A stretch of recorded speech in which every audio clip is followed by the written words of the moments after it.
You know where you are?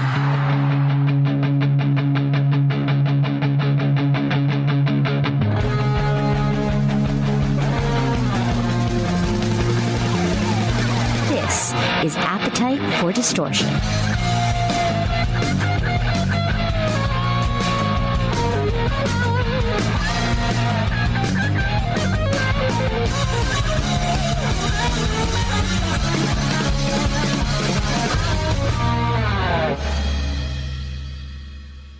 Welcome to the podcast, Appetite for Distortion, episode number 434. My name is Brando. Happy New Year. Happy 2024.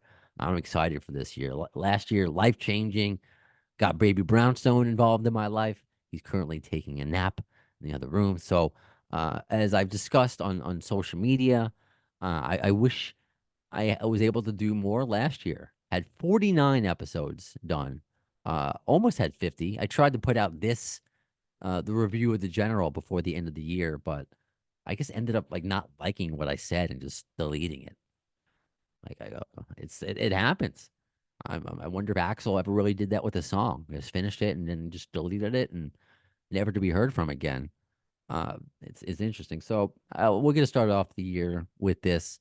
I want to be able to expand the podcast in the new year and do more episodes, whereas it's me and you talking as well, not always waiting for guests. Put more on my Patreon. If you go to my Patreon right now, I put up the first installment, first episode, because this was a great idea from my buddy G Hall, iOS Documentaries, who did that amazing DIY Izzy Stradlin doc on YouTube. He said, "Why don't you just read the chapters?" Because I've been reading some excerpts on podcasts, I've been sharing some excerpts on social media, but he's like, "Why don't you just take like a half an hour, read like a chapter or a topic at a time, give your thoughts on it?" So yeah, I did that with chapter one. So if you go up to Patreon right now, you can get that. So I'm gonna put more stuff on my Patreon, and just expand what I do here. I want to be able to finally, because I think it's time to have like a one-stop shop where you can find everything. Appetite for Distortion. There will be a website in the future. There will be a website instead of saying, "Hey, Twitter, Instagram, Facebook, TikTok, email, everything's going to be in one place." So that's going to be the come in the future. But let's talk about the future of this year and Guns N' Roses. But and you can't do that without talking about how it ended. And it ended last year with the General. And I've been trying really hard to find the right words to give a review. I can't because I can't do it. I already said I deleted verbally giving a review twice because I couldn't find the right words. I couldn't do it on social media. Like I couldn't find the right configuration because it's almost a conversation that needs to happen. So much like with Chinese Democracy itself and several of the songs on there, it needs multiple listens. Because the first time I heard it, and I'll give you my instant reaction, was that it was terrible. I thought it was the worst song in the catalog, worse than My World. That was my initial reaction. It's not that way now. And interestingly enough, I listened to My World for the first time in a while. I have a new appreciation for that song. Knowing what GNR has done since in the experimental nature of the band and just like, what Axel does with his voice, I actually enjoyed it. So, uh taking away some hate from My World. But anyway, I still felt like I didn't like it. I didn't like Axel's vocals. I'm like, what's the hook? I appreciate and respect the hell out of the lyrics. I mean, he's bearing his soul. Some of the most vulnerable lyrics in the GNR catalog are on the General. But my opinion is this: if the General was on Chinese Democracy, if Chinese was going to be the 2 to 3 albums as it was once rumored to be, and this song came out in at least 2008, it would age well. If it was put between like Riyadh and the Bedouins and Sorry, it would flow well because it just sounds out of place and it's one song. And that's also how I feel about Perhaps. It sounds like it's coming after something and before something. Like it just sounds like it's part of an album. And it's interesting. And I think in today's world where everyone's just like single, single, single, we've lost the art of making an album that maybe I'm like our minds have been tricked. If it's not a hit single, it's like, what is this? No, it's a work of art. It is a work of art that he took a big chance on. And is it something that I will go out of my way to listen to? No, not now, not currently, because it's not something I might just because it's still new, it's still fresh. If it comes up on my playlist, but it's not something I will say I enjoy right now. I respect it more that I've listened to it several times. Just really trying to understand because I had the same reaction with songs on Chinese. I've said before when I first heard "If the World," what the fuck is this song? It's like the falsetto guitar and this James Bondy theme. It's a great song. You really have to step outside of what you think Guns N' Roses is and just appreciate it for the work of art and who's making it. And it's it's it's interesting because how the whole process of how GNR is doing this to put out such a absurd song first for the reunion absurd, which somehow I've liked since the beginning. Didn't like Silkworms, but whatever Slash and Duff did to it, I like it. And I've been noticing people have been coming around to absurd. So maybe it's like that. We have this mindset. Okay, Guns N' Roses, Appetite for Destruction, Use Your Illusion. And there are still so many people that won't even give Chinese Democracy a chance. And when you hear absurd right away, you hear the general. It's like we've been waiting for Slash and Axel to get together. Where's Welcome to the Jungle 2? Where's Night Train?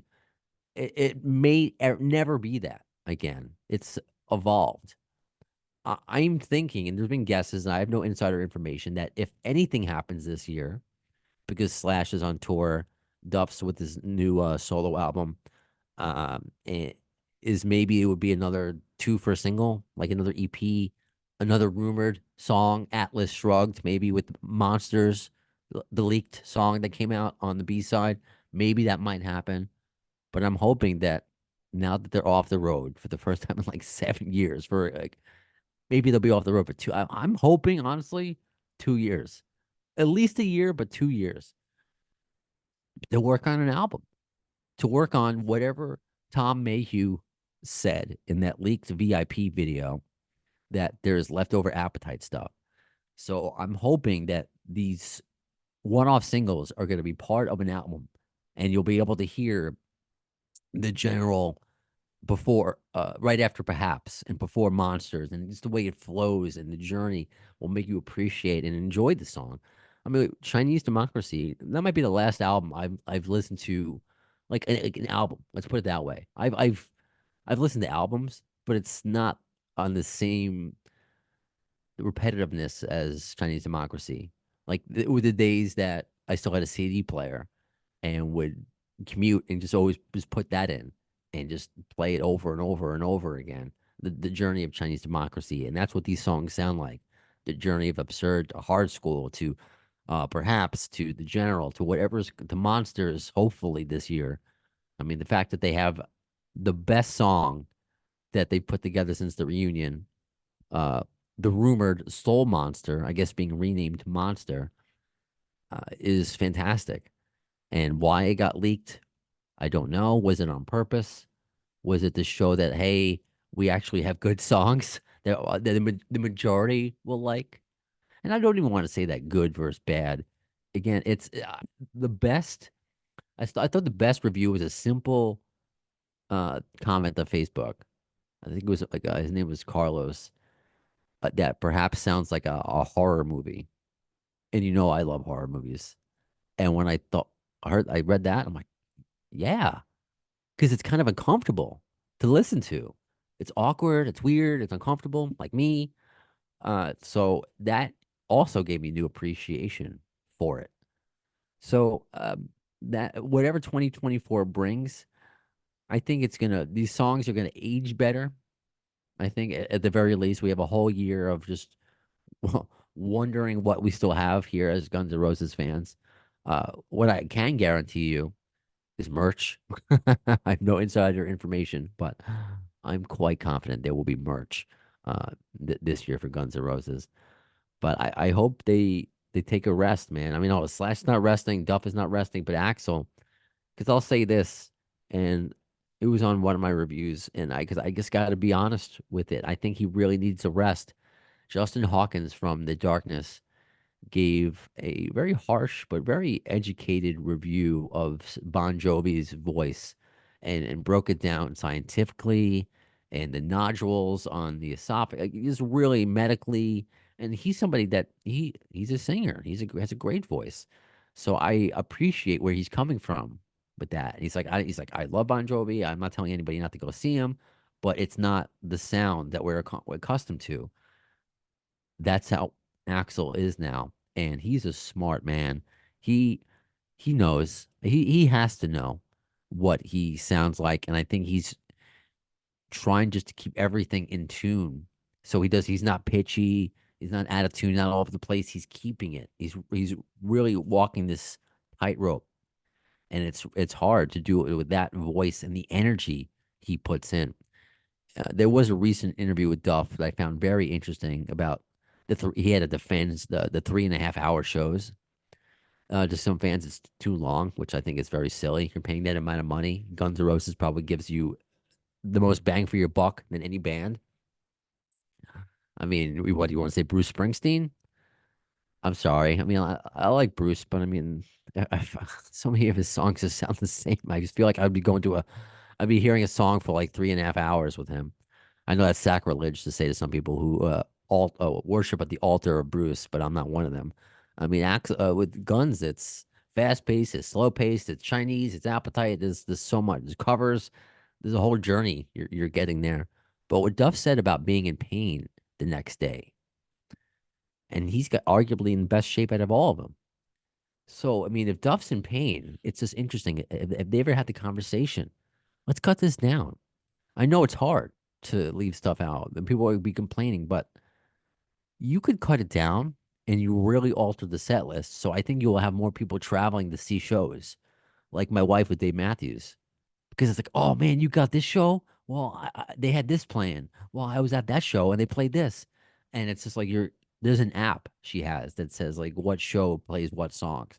Could be really fun, and I think that would be beneficial for Axl's voice. I think that's one of the reasons why he shined for AC/DC. So I'm not going to get overly critical of Axl's voice because I am an Axl supporter. I will never tell anybody not to go see them. I as much as I want them, they are taking a well-deserved break. Take a break. I can't wait to take Baby Brownstone to his first Guns N' Roses show. I am chomping at the bit. All of them. If Slash comes around, I'm taking him. If Duff comes around, I'm taking him. And I don't know if 2024 is going to bring an interview with Duff or Slash, even though they're doing solo stuff. I have hopes every year, and they're always disappointed every year. They're always, so I'm just going to keep doing what I'm doing, man, and doing the best I can, and getting all these obscure interviews with people who were used to be in the band. Have the 6 degrees of GNR Bacon with them, fan interviews. If you're going to a Slash show, we can do reviews there. We'll do it. I mean, this podcast is keeps going, even though my priorities have changed with the kid. And that being said, I have to put a pause on the horror podcast. That's just one thing too many. I can't put the time and effort it needs in there because that's the horror genre. There's so many great outlets out there. For me to be able to build that thing up to where like AFD is now, the amount of work is just not there. So I'm sure I'll do random interviews here and there. But and maybe when Harrison grows up, he'll be into horror movies, and we can have a daddy son horror podcast. We'll do that. So I'm just keeping that on pause, but for now. But AFD, man, I can't wait to see what comes this year, what it's gonna bring, and what we're gonna do. Because it's like I said to Scott at the beginning, how are we gonna do a Guns N' Roses podcast? They don't do anything, but then they have the 3 Union, and they have this massive tour all over the world, and these new songs. There's always something to talk about. So, in addition to, because there's always the old stories to talk about. In addition to putting on Patreon chapters from Doug's book, I would like to talk to you. Like we do fan obsession, maybe we'll do some Patreon specific fan obsession episodes. So if you feel like you have a great Guns N' Roses story, and we could put it up on Patreon. If it doesn't fit in, with my episodes, kind of, we'll discuss it. So just let me know that as well. And until a website is out, the best way to reach me is Facebook, X, Twitter, email, the AFD podcast. Excuse me, the AFD show.com. And actually, that reminds me, I want to read this to close out this episode because this was a fantastic email. So, again, the AFD show at gmail.com. And I get emails like this all the time, and comments like this all the time. And it's what keeps me going. Hi, Brando. This is from Brian. I should say that. It's from Brian. Brian Sharma. I hope that's okay to say your whole name. Just finished your latest episode with the DLR book author, which was particularly great. By the way, I'm going to be going on their DLR cast. And I just wanted to send you a quick note of thanks. You do an excellent job, and your work is very much appreciated. I love how you keep it informal, bringing a large variety of GNR guests, from fans to band members, when you're allowed to get them, wink, wink, nudge, nudge. And I can only imagine all the hard work you put into keeping your show running. Please keep up the good work. And I do. So I want to be able to, because I get a lot of, in addition to Patreon, people just will PayPal. I want to set up a donation button and call it like the, you know, help baby Brownstone get through hard school or something like that. Just a diaper fund, something like that, so people could donate, because it is a lot of work, and I could stop doing this podcast and do more of my non-radio job, earn more money that way. But I'd be dead inside. This keeps me going. Anyway, a little info about me. I've been to 69 gun shows. 69. That's my joke, not his. He's above that. Not including 3 Axel DC shows that I went to. 3. The Axel DC show for me ranks up there with the first reunion show I went to in 2016 in New Jersey, and also in New Jersey, Velvet Revolver, as the best shows I've ever been to. My last show being Power Trip. I've done a week-long guitar camp with Bumblefoot in 2013, and I just did a rock and roll fantasy camp with Richard Fortus in May. Got to play Sweet Child of Mine with him. I've been a longtime fan, and I can't wait to see them again. Hopefully, we get more music from them next year. Album, please. But it will take the General and Monsters over nothing at all. I think you might have heard my automatic cat feeder just there. It's interesting, again, why it was called the General and Monsters on that leaked, I guess, I can't think of the term for it, but when it was, you were able to like place it online. You were able to like register it online, I guess, songs before it's released. It was listed as the General and Monsters, but those who had the perhaps who got the perhaps LP, that Monsters was not a hidden track. So you wonder if Monsters is going to be on an album with it's again this band keeps us guessing, man. It's just another year of guessing. Some thoughts on a future guest for you. I am taking a Slash guitar class online by Nicholas Riviera, also known as Nico Slash. He is French, so I don't know how good his English is, but he has a lot of great stories about sourcing guitars for Slash, and he has his own YouTube takedown experience where he actually got to put his GNR videos back up. He may be worth reaching out to. Thanks again for all that you do. I hope you have a great holiday break. Brian. Thank you, Brian. I did have a great break in Chicago. Was there for a little over a week, with a couple dogs. Went from cats to dogs. Baby Brownstone saw his first snow and touched it, and was like, "What is this?" It didn't say that quite yet. So yeah, I appreciate your GNR story. I appreciate your guest suggestion. I will reach out, Nico. The name sounds familiar, and if you're familiar with this podcast, as long as you can speak any English, we'll make it work. I mean, I butcher the language, and it's my first language. But when we've done those concert reviews from people from other countries where it may not be their first language, it could be from Greece or Italy or I've had so many different Argentina, Mexico, and I admire all of you who are courageous enough, who aren't that comfortable. I'm here. We will. It's not live. We'll make it work. So yeah, whether it's French or whatever, you're welcome on this podcast to talk Guns N' Roses. So thank you, Brian. I wanted to make sure I read that online because I get messages like this, man. This was sent to me on Christmas. This guy, Brian sent to me on Christmas morning. Thank you. Thank you. I really I appreciate that. So that does it for this episode. The first episode of Appetite for Distortion. Stay tuned for what guests are going to come this year. I just came back to New York. I got to start sending out emails. I got to start booking guests. I got to get back into it. Now that Baby Brownstone's a little bit older, I mean, not much. I mean, he's 8 months. He can, he could sit on my lap for some episodes. Some episodes. I mean, we'll make it work. This is still a priority of mine. I love doing this, and wasn't able to do as much last year because of earlier in the year when my wife's expecting, you don't want to schedule too much, and all of a sudden be called in to deliver a baby, and then after, as many of you know, you're under siege, especially those first 2-3 months. You're just like, what is happening, in my world, my planet? But yeah, he's not. I don't think he's saying his first word yet. He goes dad, dad, dad, dad, dad, dad. I think he's just mumbling. I really do think he's just mumbling until he looks at me in the eyes and says, "Daddy," or absurd, or perhaps, like I don't think I think he's just. I don't know. We communicate like dolphins. he, he makes dolphin noises and Chewbacca sounds. I love him, man. I definitely do. And I really thank you to all of you who've been so supportive of me involving him in this venture. I did put up a best of Baby Brownstone highlight clip of him interviewing rock stars last year, so you can check that out on YouTube and all the social platforms. You know, him meeting Tommy Stinson a few weeks after he was born, playing peekaboo with Paul Rogers. Getting some good dad advice from Don Dokken. It's a fun little clip show, and we'll see if I get to do that every year. Wouldn't that be something that he gets to look at when he's older, like his clips of him as a baby with all these rock stars? It'd be fucking amazing. So anyway, that does it for this episode of Appetite for Distortion. When will you see the next one?